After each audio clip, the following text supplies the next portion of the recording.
Bonjour. Récemment, le Conseil des affaires d'État chinois a publié 10 nouvelles mesures visant à optimiser la mise en œuvre de la prévention et du contrôle de la COVID-19.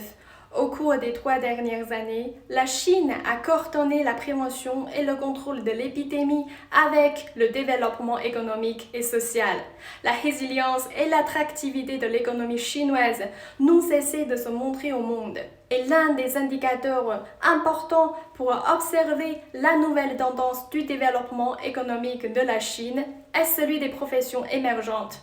Au cours des 3 dernières années, le ministère chinois des Ressources humaines et de la Sécurité sociale, en collaboration avec les départements concernés, a publié un total de 74 nouvelles professions. Le développement de la technologie numérique a donné naissance à de nouveaux emplois.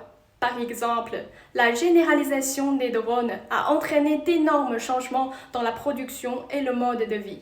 Les pilotes de drones ont vu le jour. Les robots de service sont largement utilisés, faisant sentir leur présence dans des domaines tels que l'éducation, la logistique, etc., réduisant considérablement le contact humain tout en améliorant l'efficacité de la production.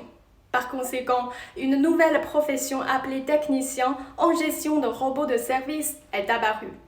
Les applications de la réalité virtuelle sont de plus en plus répandues dans les domaines des soins de santé, de la lutte contre les incendies, des expériences chimiques, etc.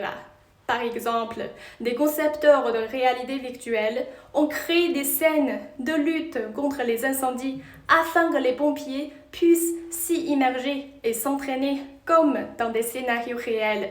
Ces nouvelles professions représentant un nouveau mode économique, de nouvelles industries et de nouveaux modèles recèlent de nouvelles opportunités et apporteront plus de possibilités de développement pour l'économie chinoise.